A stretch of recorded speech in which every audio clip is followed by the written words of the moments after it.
listening to Not Crazy, a Psych Central podcast, hosted by my ex-husband who has bipolar disorder. Together, we created the mental health podcast for people who hate mental health podcasts. Welcome, everyone, to this episode of Not Crazy. My name is Gabe Howard, and I'm here with my ever-present co-host, Lisa. Hey, everyone, and today's quote is, "Food is love, food is life," by Edwina O'Connor. Okay, there's so much to say about this, but food is life. It's oxygen is life. Ooh, that's so deep. You should put this. It's profound. Like, this is like live, laugh, love. Right. You need food to survive. So we all get that you have to eat to live, but food has sort of taken on a little bit extra, right? If I give you a cupcake, it means I love you. If it's your birthday and I don't get you a birthday cake, you don't need a birthday cake to live. We do these things to express love, right? So it works both directions.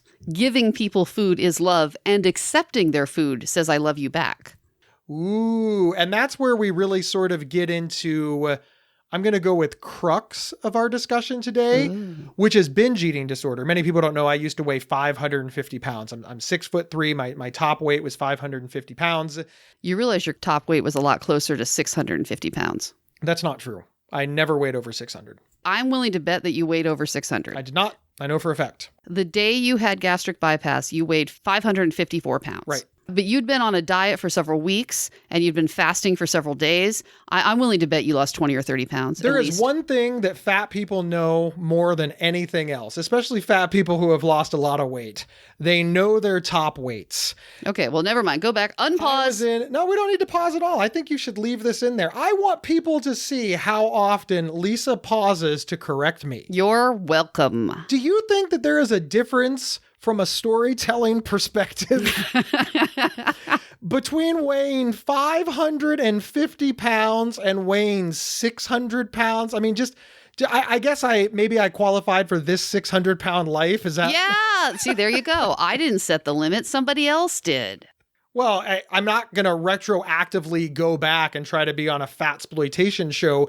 But just the thing that I want the audience to know is that I weighed over 550 pounds. Now, the weight that I weigh today, which according to the BMI chart is in fact obese, is 260 pounds. I'm 6'3" and I'm a big guy. I'm broad shouldered. I'm not a small person, but 260 pounds is less than half of 550. I lost a person. I lost a person and change. Yeah, it's very impressive. This was a long time back. You had gastric bypass in 2003, and you've kept it off all these years. Let's move past how I lost the weight, and let's talk about life as a 550-pound man, because I thought that I just ate a lot. Like, I thought that I needed to go on a diet, and when you first met me, I don't know, you know, the more we tell our story, Lisa, the crazier I sound? Yeah. I've noticed that. You met a man that weighed 550 pounds with untreated bipolar disorder, and you were like, yeah. You were very engaging. You Gabe magicked me. Gonna get me some of that. Yeah. You carried it well. What can I say? Oh, really? I dressed so well. You know, you get the right tailor. You can hide anything with clothing. It's amazing. Yeah. But back to our point, I thought that I just ate a lot. I thought I was just overweight like so many Americans. And You're remembering the story a little bit different. By the time I met you, you had already been diagnosed with binge eating disorder. That's not true. That is completely untrue. That is true. That is not true. Nope. That is true. Nope. I don't know what to tell you. No, it is not true. I never thought that you were just fat. You know what had I mean? me join Weight Watchers. Although Weight Watchers is obviously not designed for people with serious eating disorders, it is a mechanism to keep track of what you eat. Yes, an umbrella is a mechanism to not get wet, but would you hand it to Hurricane? I'm not saying that was the best choice for you. Is this what you recommended, like for Katrina? But what were the options? Like medical intervention? You were doing that too. I wasn't doing any of that. We can fight about the timeline until we're blue in the face, but here's what we know. I weighed 550 pounds and I wasn't doing much about it. Why do you keep shaking your head? I love how you shake your head. You told me not to talk, so I shake my head. By the time we started dating, you were already trying to get a gastric bypass. Here's the thing, though, that I think you're not considering. You're tying together Gabe trying to get gastric bypass with Gabe understanding that he had binge eating disorder. And those two things are not in any way related. You don't think so? I didn't know any of this stuff. I did want gastric bypass because I was 24 years old and I weighed 550 pounds. I saw gastric bypass as a quick fix, which we'll get into that later in the show. But let's focus on binge eating disorder. Have we established that Gabe was overweight and had issues with food? You were very overweight, and you definitely had clear issues with food. As I might have said to you at one point, you were in fact circus freak fat. You did. Sorry about that. That was rude. I don't know how our relationship made it. Yeah. I think that the divorce was probably inevitable. I'm pretty sure I said that after you lost the weight, but I'm not positive. Let's talk about our language for a moment. You and I, we're not big language police. We kind of think that the goal should be communication and context, not so much the words. But I got called fat a lot. You, Lisa, saying that I was fat, it does not offend me. It does not bother me. But other people doing it, it did. As you can imagine, weighing 550 pounds, I got a lot of sideways glances, stares, giggles, comments, and it hurt my feelings a lot. And the only reason I kind of bring this up is because why are we so cavalier about it? I know how damaging body image can be. Because again, even though I weighed 550 pounds, even though I couldn't walk from my car to my office desk without taking a break, the only thing I cared about was how I looked. I didn't care that I would lose my breath standing up.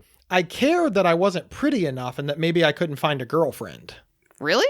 Yeah. You weren't worried about the health? No. Not necessarily worried about the health consequences, but it wasn't things like you had trouble getting upstairs. You weren't concerned about stuff like that? I wasn't. I was 22, 23, 24. I was invincible. I cared that I couldn't find clothes that fit me. I cared that I was ugly. I cared that women wouldn't want to sleep with me.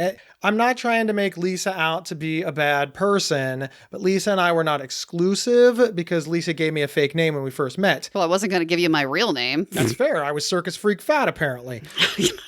I'm just saying that these are kind of the things that went through my mind. But what I was really surprised to learn, and tying it all the way back to you thinking that I was diagnosed with binge eating disorder when we met because I was trying to get gastric bypass, is my entire motivation for getting gastric bypass was wanting to look better. I did not know that I had binge eating disorder until I was in the steps of gastric bypass. One of the things that I had to go through was a psychological examination where they started talking to me about why I ate. And I ate because it made me feel better. Everything surrounding gastric bypass was a lot different back then. Insurance companies were paying for it in a different way. The surgery was still relatively new. It was kind of a halcyon days for gastric bypass. And there were still standalone surgery centers that specialized in this. You just don't see those types of programs anymore. You don't see the ads on TV anymore. And every surgeon was doing it. Every hospital had a program. You specifically went out of your way. Well, at the time, I thought you had gone out of your way to find this really good program with really high success rates. And one of the reasons they had such a high success rate is because they were so comprehensive. They had all this psychological counseling and nutritional counseling and this really long waiting period and on and on and on. And at the time I thought, ooh, there's a healthcare consumer. He has made the best choice for him. Good job. But I found out later, no, he just knew this lady who went there. So he was like, sure. You're half right and half wrong. When I looked at the other places, they kind of scared me a little bit. I know this is a stupid thing to say, but one of the reasons that I felt comfortable at the bariatric treatment center is because they had wide chairs. I remember that. When I walked in, they had these wide chairs that I fit in. They were like benches. When I went to the other place, it was just in a regular, it was a well-known hospital. I don't know. I had to pay more money to go where I went. So in theory, I could have picked the cheaper place. So through a variety of good decision-making and luck, you ended up at a place with an excellent program that was very intensive in the pre-surgical period. They had a lot of psychological and nutritional counseling, which most programs did not have then or now. So here I am, I walk in and they're like, why do you want to have this? And I say, because I'm ugly and I don't want to be ugly. And they say, okay, that's what we get. Like, what are some things that you would do if you weren't this size. And I said I wouldn't sit in the handicap seats at hockey games, for example. I would sit in booths instead of tables. I would ride roller coasters again. But in the back of my mind, what I was thinking is I would get laid more. I felt so bad because I felt so ugly, and I tied that directly to my weight. Now, I didn't know that I had bipolar disorder at this time. I did not know that I was untreated. There was obviously a lot going on, but those were my initial reasons. That's why I wanted to do it. And through that process, I ended up at an eating disorder clinic. And I remember my very first appointment. Were you around for that appointment, or had I already gone to it and told you about it? I don't remember if it was your first appointment. Very early, I remember going to the eating disorder clinic. Yeah, it was just like a whole nother world. It was so odd to go there because obviously most people getting treated for eating disorders are anorexics, because those are the people who are most likely to die of their eating disorder. So they're the people most likely to get treatment. And most of the binge eaters were quite large.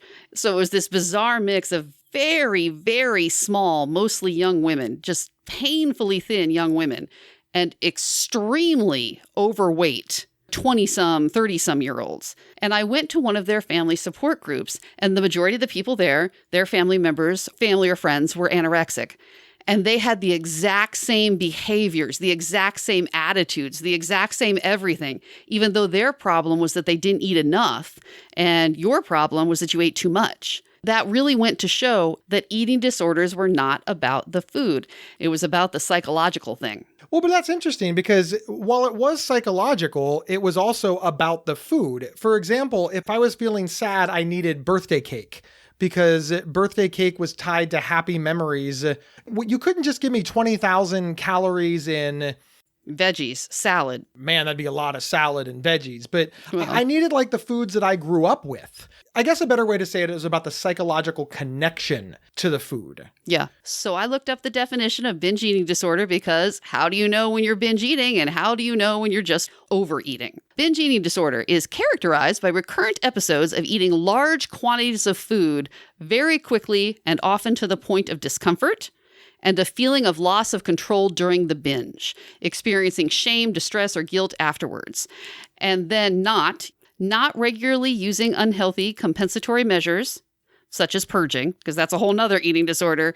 And this was interesting. I actually didn't know this until today. The binge eating occurs on average at least once a week for 3 months. And this is how you can get diagnosed with binge eating disorder, which was not its own separate mental illness until 2013 with the new DSM. All the eating disorders have things in common, right? And the thing that it has in common is this unhealthy relationship with food.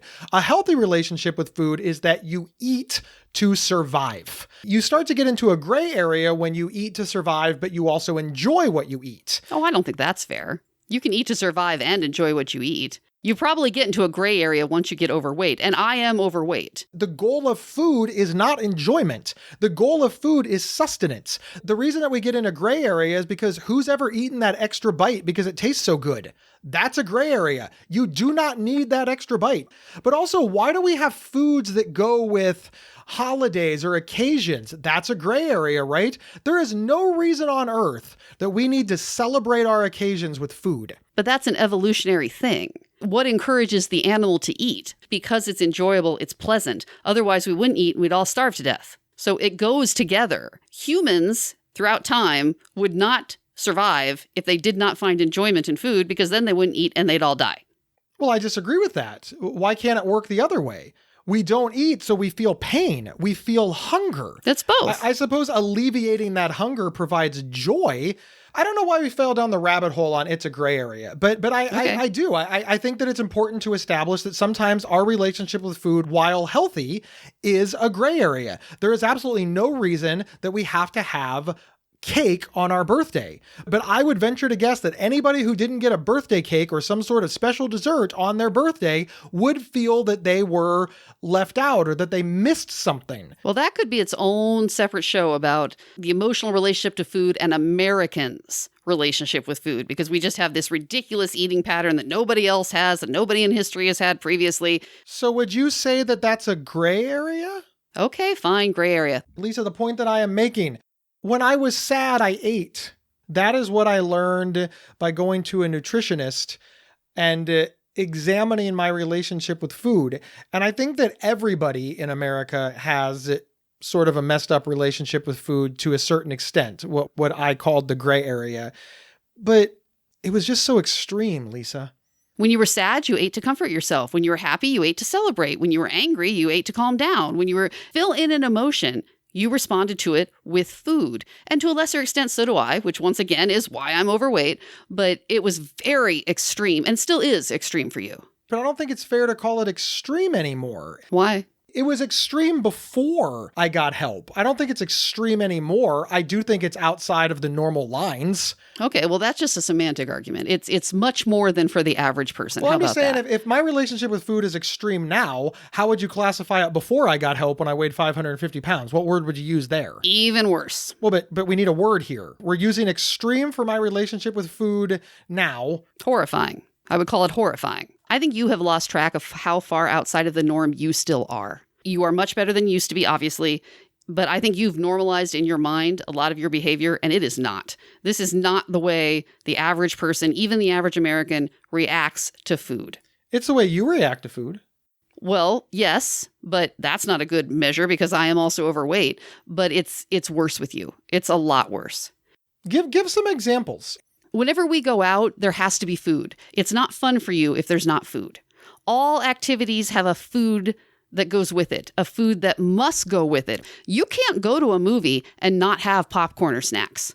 There's no enjoyment in the movie if you don't do it. You can't go to a Blue Jackets game and not get concessions. You know, a lot of people say, oh, well, I like to have a beer while I watch the game. No, it's a whole different level for you. You would rather not go at all than go and not eat. You think that's out, that popcorn at a movie theater, me wanting popcorn in a movie theater, you've decided that it's extreme and outside the norm? So I'm the only one? The level at which you want popcorn at the movie theater and the level of distress you go through if for some reason you can't have it.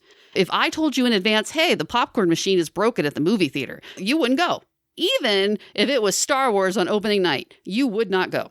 I think that is untrue. One of the things, Gabe, and I don't know if you remember this, that I think really showed the emotional relationship you had with food is a few weeks after you had gastric bypass, we were in the parking lot of your apartment building. And I don't remember, we had argued about something and you got so upset that you started crying.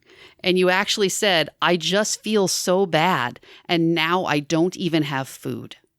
I don't know what to do. I don't even have food. I remember. The idea being that was what you were going to turn to make yourself feel better. And this was so soon after surgery that you couldn't. And you were devastated at that. You were so distraught because you just couldn't come up with anything else to soothe those emotions. My mom and grandma were staying with me. Yeah. I asked them to come and take care of me. You know, I was single, but... Well, you needed someone. Major surgery. But, you know, fish and house guests smell after 3 days, and they had been there for a week, and I was ready to get my privacy back, and I had asked you to stay to kind of be a buffer, and you said that you were ready to go home. You had been there for a while. Oh. And I walked you out to your car. So we didn't really argue. I had pleaded with you to stay. I don't remember that part. Just come on. And you know, you were like, no, I got to get going. I got to go back to work. So I had walked you out to your car and you asked me what was wrong.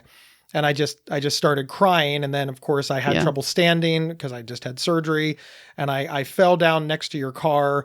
Yeah. I was going through so many emotions and my coping mechanism at that point was eating and I didn't have it. I had not learned new coping mechanisms yet. Just how emotional you were at this loss, almost as if your best friend had died. Yeah. And it was one of the things that really drove home to me how much your emotions were tied up with food. That there was this thing you had always been able to turn to, and now you couldn't. And you didn't know what to do or how to behave, and it was You heartbreaking. know, on one hand, that's a devastatingly sad story. It was. But the reason I'm snickering is because, do you remember my neighbors walking by and one of them said hi to you? Right. But of course, as they rounded, they see this 550-pound guy hunched over in his bathrobe on the ground. And they're just like, okay. When a really large person hits the ground, people react. Yeah. Yeah. And then your mom thought that you had just fallen because she didn't know that you were upset, and you didn't want her to know how upset you were. So she started getting all upset because she thought, well, we're not going to be able to pick him up. He's fallen down and we can't lift him back up. So there was humor in it, sort of, looking back. You know, hindsight is always funny. Fun times. We'll be right back after these messages. Interested in learning about psychology and mental health from experts in the field? Give a listen to the Psych Central Podcast, hosted by Gabe Howard. Visit psychcentral.com/show or subscribe to the Psych Central Podcast on your favorite podcast player. This episode is sponsored by BetterHelp.com. Secure, convenient, and affordable online counseling. All counselors are licensed, accredited professionals. Anything you share is confidential. Schedule secure video or phone sessions, plus chat and text with your therapist whenever you feel it's needed. A month of online therapy often costs less than a single traditional face-to-face session. Go to BetterHelp.com/Psych Central and experience 7 days of free therapy to see if online counseling is right for you. BetterHelp.com/Psych Central. We're back discussing binge eating disorder. In order to have the diagnosis of binge eating disorder, you need to have 3 or more of the following: eating much more rapidly than normal, eating until feeling uncomfortably full, eating large amounts of food when not physically hungry, eating alone because of feeling embarrassed or by how much you're eating, and feeling disgusted with oneself, depressed, or very guilty afterward. And when I read that, the thing that really struck me is eating much more rapidly than normal. It was amazing how fast you could eat. Like, you could be a competitive eater. One of the things that really struck me is the things that I used to do to hide how much I was eating. Like, I would order pizza and I would say, hey, I need 2 large pizzas. And they're like, okay, do you want anything else? Well, hang on. Guys, you think 2 large pizzas is enough? Hang on. Go, you got like a special for 3? Go ahead. And there was just me. There was literally just me. I wasn't even married. It was just, I was. So you were pretending there were other people on the phone to the pizza place because you didn't want them to know you were ordering for yourself. Yeah. And I would go through drive-thrus and I would order multiple value meals. Same level of, I'd like a number 2, I'd like a number 3, both with Diet Cokes. All right, what sauce do you want? My girlfriend likes your barbecue, so let's go ahead and grab that. And on that other one, I think my buddy said he wanted no ketchup. Yeah, these were all for me. Right. And you knew that. Oh, yeah. It was important to me that nobody thought that I was eating all of that food. Also, if I had like appointments, I was going out to lunch or something for work or business, I would eat before I went. You remember that night with the pizza. Yep. And I ate more pizza than him. And I thought, I'm a giant cow person. I need to eat less pizza. But no, it turned out that you had ordered 2 and eaten a whole one before I got there. And now we're pretending that this pizza had just arrived and we were now sitting down together for the first time, when you had, in fact, already consumed an entire pizza. And I hid the box. Yeah, you would hide the box or the wrappers. It wasn't even like I said that I ate. I didn't want you to think that I was a giant fat ass. That was important to me. One of the things that was interesting when we went to the eating disorder clinic is you did try to hide how much you would eat, but you didn't have a problem with eating in front of me. One of your doctors told me that was a little bit unusual, that most people literally do not want to be seen chewing in front of other people. But you never seemed to have that particular problem. Well, I didn't have that problem in front of you. Okay, that's fair. You want to tell the story? I don't want to tell the story, but I think now you're going to have to. I mean, the people just heard you give the punchline away. You go. We were at a pizza buffet, all-you-can-eat pizza buffet, and I was eating, and I looked up, and you were looking at me. And I had stopped eating by this time and was just watching you. And I said, what? And you said, wow, you can really put it away. That's so mean. I'm just trying to eat my lunch. And you were just like, I don't know what to say. I remember that day because we're eating and then eventually I'm not eating and I'm just watching this because it was like watching, I don't know, a snake swallowing its food or something. It was like watching some sort of extreme physical feat. It was amazing. Like, ignoring that it's pizza, I would not have thought the human body could chew and swallow that rapidly, that a human being could do that. And you couldn't look away. I do recognize, especially looking back, that was really mean. But I kind of feel almost justified in it. This thing I was watching in front of me was just so stunning and so extreme. How could I not stop and stare and comment on it? It was just incredible. in a really, really horrifying way. Yeah.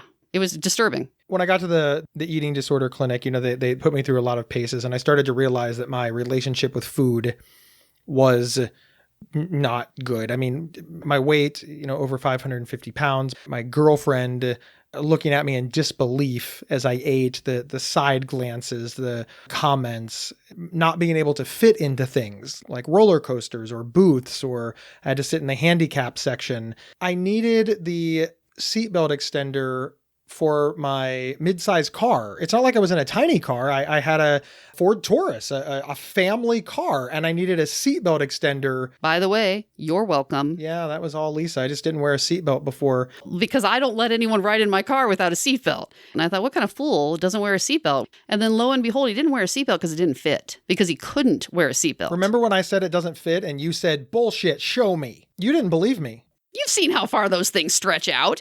Didn't fit. So, yeah, that was really shocking. And just within a couple of days, we had seatbelt extenders for all the cars of everybody we knew. Yeah, thank you. They will give them to you for free if you ask. Just call the dealership or call the manufacturer and they will mail them to you. Also, side note, if you're on an airplane, just ask the flight attendant when you get on, just whisper, I need a seatbelt extender, and they will bring you one or hand you one.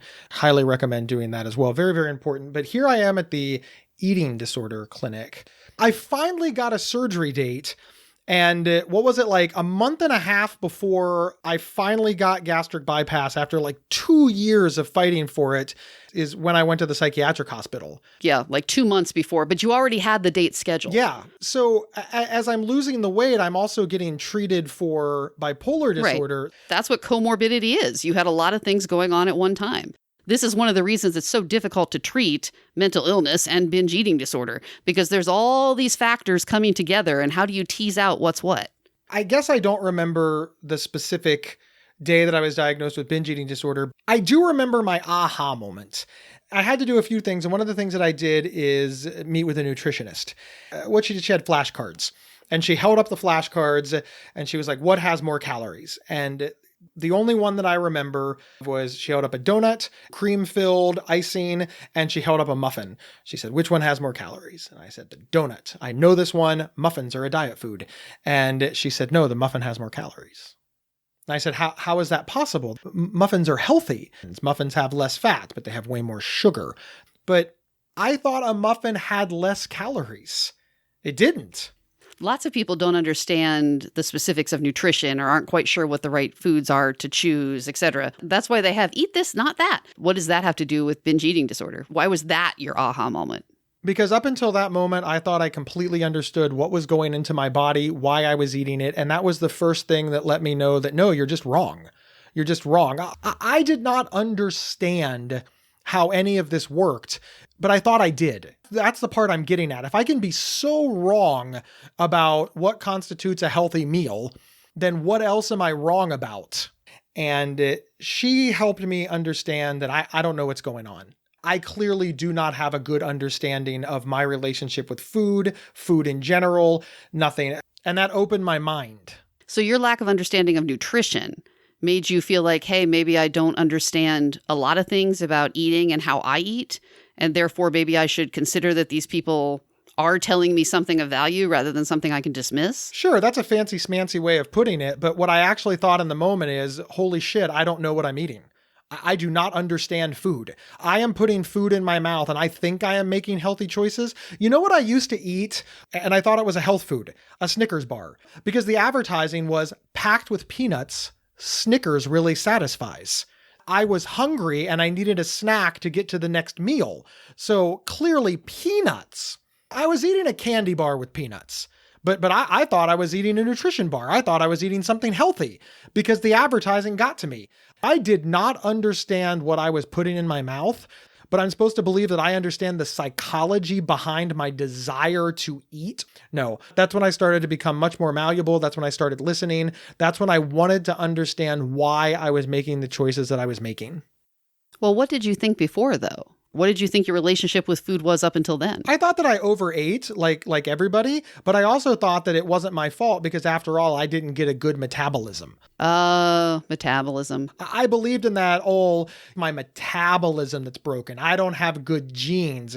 It's not that people who weigh less or are a healthier weight or are healthier in general are making better food choices. No. They won the genetic lottery. It was not something that you could control. It was just this swirl around you that was impacting you. Right. Yeah, I didn't believe it was my fault at all. It was bad luck. Everybody else was eating just as much as Gabe, but because of their bodies, their metabolism, oh, well, she just has a good metabolism and that's why she's not overweight. I have a bad metabolism and that it's not my fault. I didn't even realize I had any control. So stuff just kind of happened to you. You weren't directing the action. I was the victim. I very much felt that I was a victim, that my body had somehow failed me, that it wasn't in my control or my fault. Well, did that matter, though? Because I've been cursed with a bad body, which means that I must now make different choices than other people. Yes, and one of those choices that I thought I needed to make was to have surgery to correct it. Oh, See, I thought that surgery was the magic cure. People have said to me, surgery is the easy way out. It's not. I don't know who believes that or why they say it. I don't know why there is a moral value in what method you use if you are super morbidly obese like I was. But I got to tell you, spending 4 days in the hospital, being cut from the top of my chest to below my belly button, opened up, having my insides rearranged, the 6-week recovery time, the vomiting on your mother, the crying in the parking lot, all of the problems, going through 2 years of therapy and nutrition appointments and relearning everything with the aid of the therapy over the next 1.5 years to finally lose all of the weight, and then have to have a secondary surgery to remove the massive amounts of excess skin and male breasts that I had then developed. I had a full mastectomy, so attention listeners, I don't have nipples. He likes to get that into every conversation. I mean, it's a fun fact. Then people look at me and they're like, oh, you had surgery? You did it the easy way. Well, I think that people, what they don't understand is that the surgery is not magic in that you can still eat. You're not somehow prevented from chewing. You can still eat. You just react differently to it. And as evidence of surgery is not the easy way out, I was looking up today, the failure rate is really high. And what is the definition of success, you ask? Someone has had a successful gastric bypass if they have kept off 50% of their excess weight over the course of 5 years. Well, hey, I'm successful. You're very successful. To be fair, I went from 550 pounds all the way down to 230 at my lowest weight. Now my average walking around weight is about 260. The failure rate for gastric bypass, depending on the numbers you look, is up to 70%. So after 5 years, 70%. It's now been 18 years for you.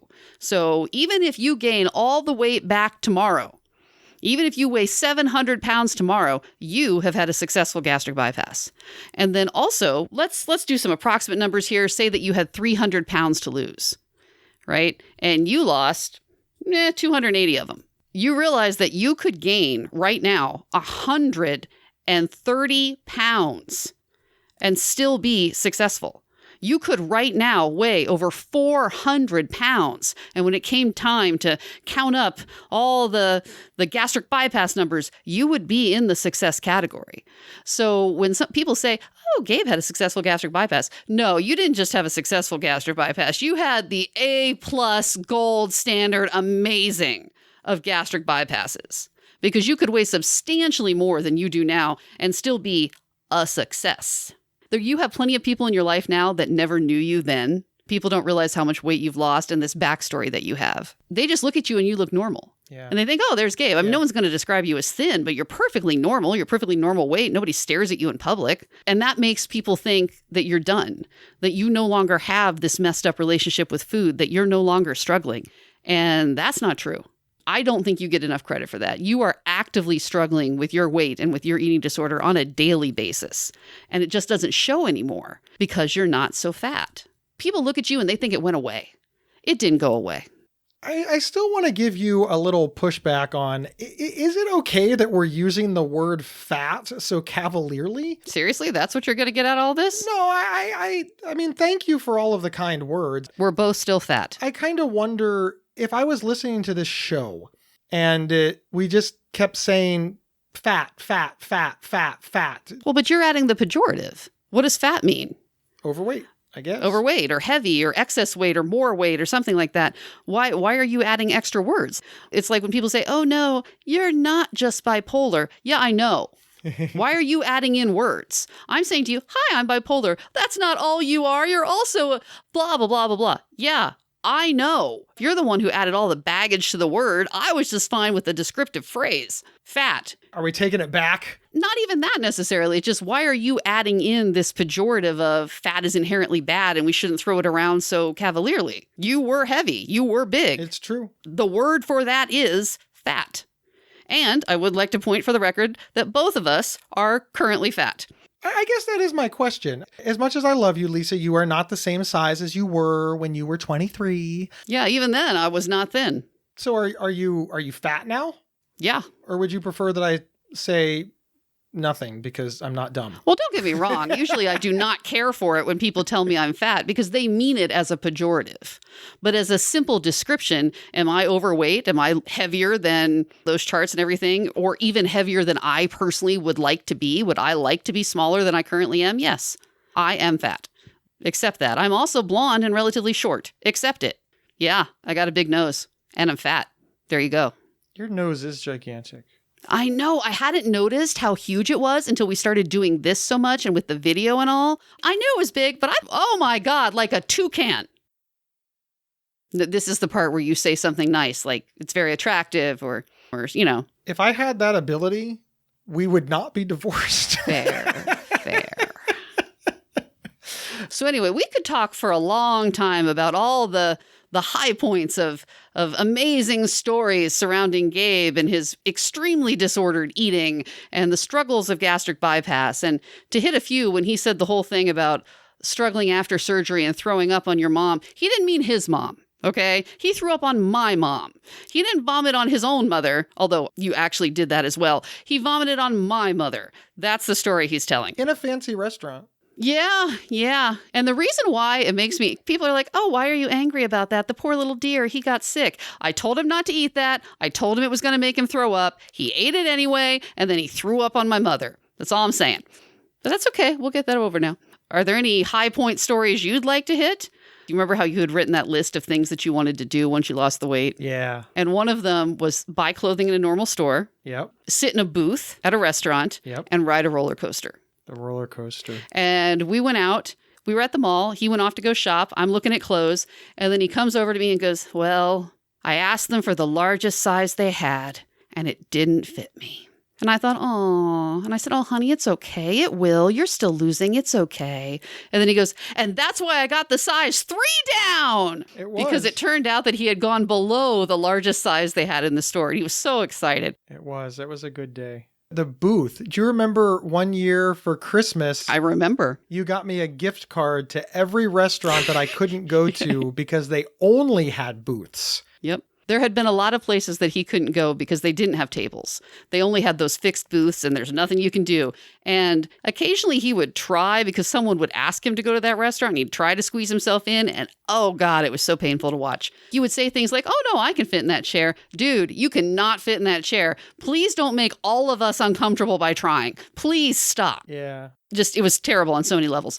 Yeah. I got you that for Christmas one year. I did like a $10 gift card to all these restaurants you hadn't been able to go to. And you insisted, even as we were walking in the door, that you would not fit. And I thought, yeah, you're going to fit. And then you crawled into the booth and started like wiggling around to show how much extra space there was.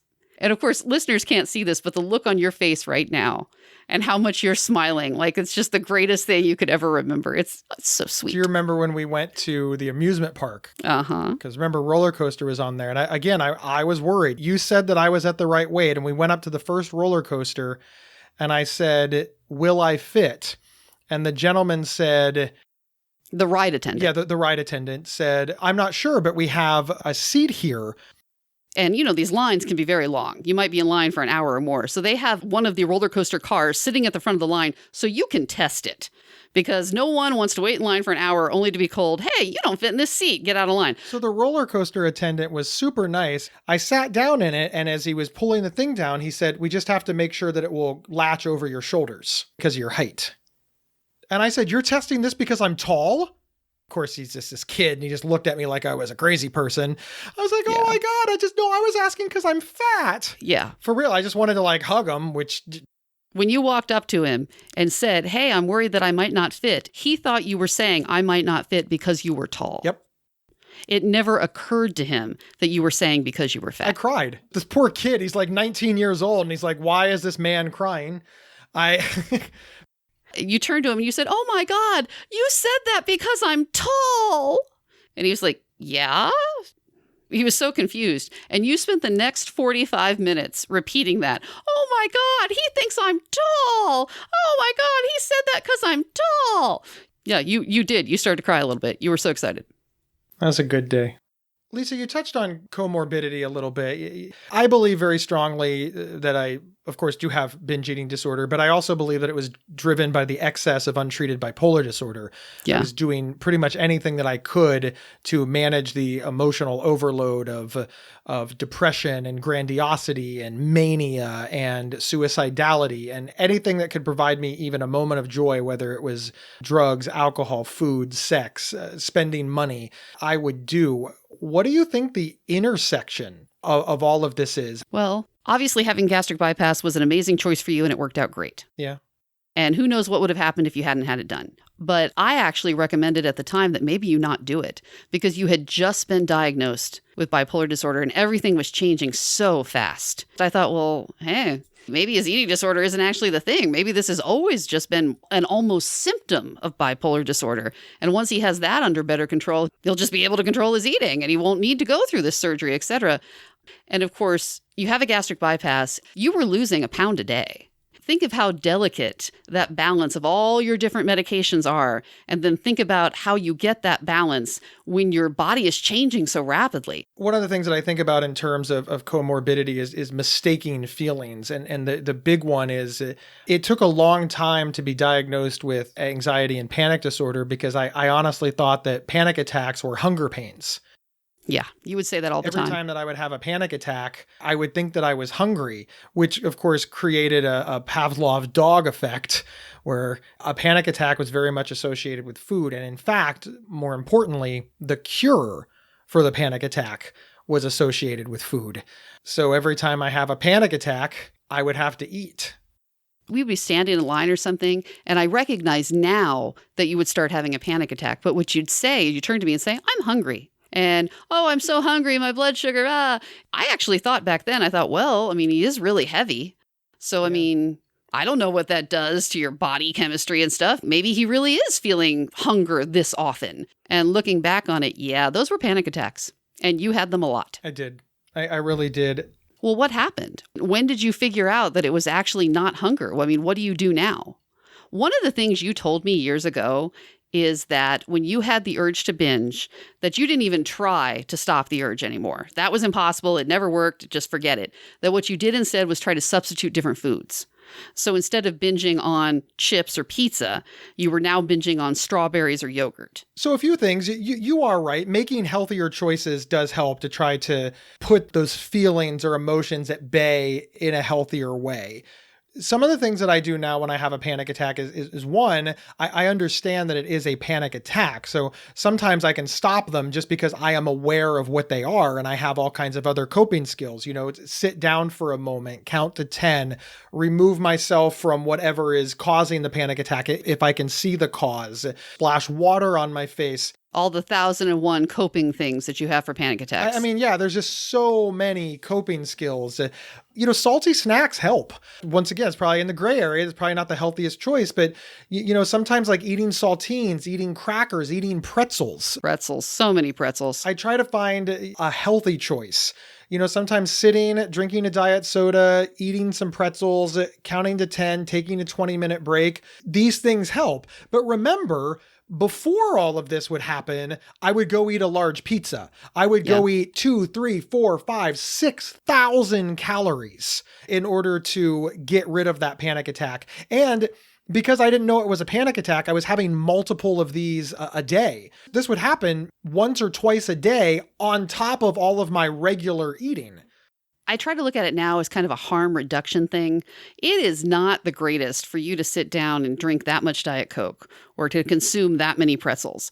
But in comparison to the things that you were doing to deal with this before, this is much better. In a perfect world, you wouldn't do any of this stuff. You wouldn't have panic attacks to start with. You wouldn't need the coping mechanism to begin with. But since you do, this is a much better choice than what you were using before. I am certainly in more control today than I ever have been in my entire life. But it's not perfect. I still binge to this very day. Well, that's a question. How often would you say you binge these days? Because it used to be daily. What is it now? Maybe once a month. Really? I would say that I start to binge maybe once a week, but that's an advanced skill, right? I put all of the food on the plate. Like I'm ready. I am ready to just binge. And I realize before I get too many, this is bad. And I'm willing to get rid of the food. I'm willing to wrap it up and put it in the refrigerator, push it down the garbage disposal, or just not eat. I never would have done that before because after all, that would be wasteful. So I'm proud of myself for being able to stop. I still order too much. I have an unrealistic view of what a serving is. One time I had 4 people coming over, so I ordered 3 large pizzas. And it was you. And you said, why did you order so much? I'm like, well, there's 4 of us. And you said you realize that if you ordered 2 pizzas, that would be half a large pizza per person. And you ordered more. And you have chips. I was like, huh. He does that all the time. You always have way too big of servings. It doesn't matter what size pie you have. If it's a little tiny pie, or if you get like the giant pie at Sam's Club, you will count how many people are in the room and cut the pie into that many pieces, regardless of pie size. I want to make sure that everybody gets enough pie. I am learning to let people cut their own pie and to ask other people to cut for me. I also had to accept along the way that I can have seconds. Before, I thought that I had to take all the food that I wanted now. So obviously food is love mixed up with all this emotion. A lot of it you can tell is very clearly rooted in your childhood. Have you ever figured out the origin story or the backstory on this? Why did this hit you? Where does this come from? Your brother and sister don't have this problem. They're normal weight, maybe even thin. Nobody else is at the level that you were. Nobody else is bipolar in my family either. That's fair. You know, I'm a foot taller than every member of my family. I'm the only redhead. For those paying attention, that does in fact make me a redheaded stepchild. I'm the only one with severe and persistent mental illness. I don't know. I had to find a lot of coping skills. You know, some of the questions that I asked myself is, why did I gravitate toward food and sex? Why didn't I gravitate toward alcohol and drugs? Right. So I think that sometimes... Or extreme sports or anything. Whatever. I think that sometimes there's just no answer. I don't know why my brother and sister don't have this problem. Of course, they both have kids and I don't. Why did that happen? I mean, and on and on and on. You don't really think it's a worthwhile problem to even contemplate then? You just feel like, hey, these things happen. Because on TV, people can always pinpoint it to like one specific experience. Oh, it was the day that I was so sad and my great grandmother gave me cake, you know. But you're saying in real life, no, you don't have anything like that. I think that there is that. When I was sad, my grandmother did give me cake and my mother gave me cake and my mother would make the foods that we wanted on our birthday, and food is love. As you said, food is love. My family loved me a lot. I don't know what you want. We celebrated every single success with food. We licked our wounds with food. We went to the buffets all the time. Buffets were huge, huge things when I was growing up. What do you want? Name something and I will tell you how food is involved. Well, yeah, but almost everyone can say that. Yeah. Why did it hit you different than anybody else? I have no idea. Why does your brother ride a bike 100 miles a day and you don't? Yeah, that's fair. I have no idea. And I don't think you do either. Lisa's brother, like for real. He's an athlete. If you Google super athletic bro dude, I'm pretty sure Lisa's brother comes up. And if you Google refuses to go out in the sun, hates to walk, Lisa comes up. Look at me. For God's sakes. Do you think the sun is safe? The sun is not safe. I could burst into flames. You have the same parents, were raised in the same small town, were raised in the exact same way, grew up on the same foods. That's fair. How come he likes to ride a bike 1,000 miles uphill for no apparent reason? That's true. And you don't like to talk about bikes. Okay, that's fair. Remember when your husband bought you a bike and you just started laughing at him uncontrollably? What were we going to do with that? Oh, we can go for bike rides. That's just stupid. Anyway. Lisa hates that bike so much, she won't even use it as a clothing rack. That is true. That is true. It's in the garage now. We're probably going to get rid of that next time we move. I think that reality television has really skewed people to believe that mental disorders, mental illnesses, and issues have to have some triggering event. An easily found one. Whether it's a substance use disorder, whether it's hoarding, the reality is you don't need any of this stuff. Does smoking cause lung cancer? Absolutely. But there are people who do in fact get lung cancer that never smoked a day in their life. Yeah, there's not always a clear and present cause for these things. Sometimes there are. Sometimes the thing that we think is a clear and present cause isn't. We've just assigned it to that. That's fair. I work with families all the time and they're like, oh my God, the mental illness started when he lost his job. Okay, well, let's talk about what he was like before he lost his job. And they would tell me all of these things that are clearly symptoms of mental illness. But in their minds, it was the job loss that triggered the mental illness, even though there was a decade's worth that they ignored. And I think we do that to ourselves too. Lisa, what are the takeaways? I mean, binge eating disorder, it's played a major role in my life. Yes, it has. I know that it's played a major role in other people's lives. And I think largely that a lot of eating disorders don't really get the respect that they deserve. They're dangerous and people die from them. And the death rate's a lot higher than you think. Why do we as a society not take eating disorders seriously? I don't know. Maybe because we live in a time of abundant food, which has not always been the case for humanity, isn't the case everywhere in the world. Maybe because you can't see it. We take substance abuse disorder seriously. Probably because you can't have an all-in, right? Oh, you're an alcoholic? Never have another drop. That's it. Problem solved. You have to eat. That was always because a lot of the treatment things that you did were focused on this food as addiction model or 12 steps, etc. And when complete abstinence is not an option, how do you manage an addiction? I did not notice until after you had gastric bypass, every other commercial is for food, and the food looks so good. And it's always for food that's bad for you. No one ever has a commercial for carrots. No, it's a commercial for fast food or pizza, and it's so desirable looking. And cheap. Yeah, and cheap. Cheap. There's a reason why marketing is everywhere. It works. One of the things I think about is the fast food restaurant that advertises fourth meal. Fourth meal is not a thing. They're advertising it as if it's real. Don't forget fourth meal. And now second breakfast is a thing. The marketing is literally tell you to eat when you do not need to eat. And we're proud of this. Fourth meal, second breakfast, it's exciting. Well, and if you're the average person, no problem. It's like alcohol ads. The alcohol ads are telling you that, hey, when you're having a good time, you got a beer in your hand. All celebrations go with alcohol. And for most people, hey, that's fine. No problem. That's the ad. But if you're an alcoholic, that's a real problem. How do you get over that? Most people look at the fast food ad and are like, oh, yeah, I might stop there for lunch. But for you, it's a whole thing. It is. And it's very difficult. And I'm so glad that I lost the weight. And when people look at me now, like you said earlier, Lisa, they don't see it. I have deeply entrenched issues with food, things that I struggle with every day. And because I'm a normal body weight, we'll just go with that, nobody realizes this is a problem. And it makes it difficult to seek out community. I remember when I went to my first binge eating group, I was really large and the other members of the group were also very large. And in walked this man who was thin. He was thinner than I am now. And I consider myself to be a normal size. And he was lanky. And he just talked about his struggle and how he ate a whole gallon of ice cream on the way there. And we were mean to him. We did not pay attention to him. We did not offer him any help. We as a group were not kind to him. And now I kind of feel like I'm that guy.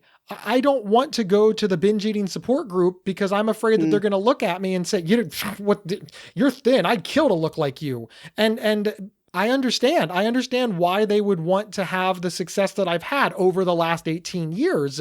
So I don't know where to get support, or I'm very fortunate that I can afford traditional therapy and that I have a therapist and I have good supports. And of course, the online communities are really, really helpful. And I've advanced to a stage where I don't need as much support as I used to, but I do remember what an asshole I was.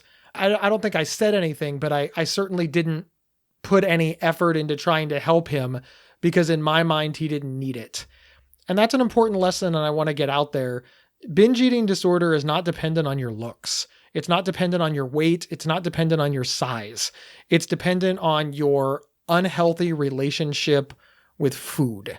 And the important thing is that you're so much better now. The struggle isn't over. You're still struggling with it, but it's night and day. You are so much better. I love it when we have microphones. You're so much nicer to me when we have microphones. I'm just going to carry around I think you're better. A podcast kit.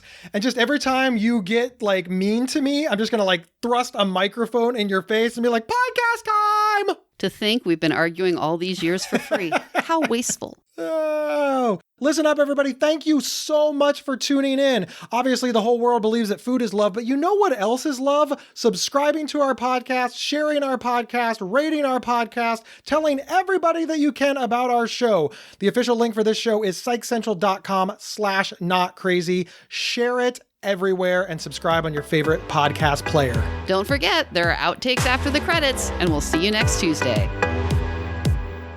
You've been listening to the Not Crazy podcast from Psych Central. For free mental health resources and online support groups, visit psychcentral.com.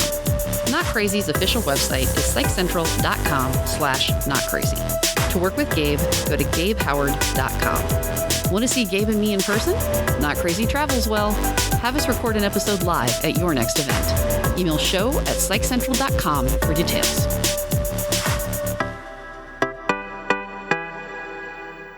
There are these visceral reasons that I don't, but I'm wrong. I want everybody listening to this to know I am wrong. I'm going to make that my ringtone.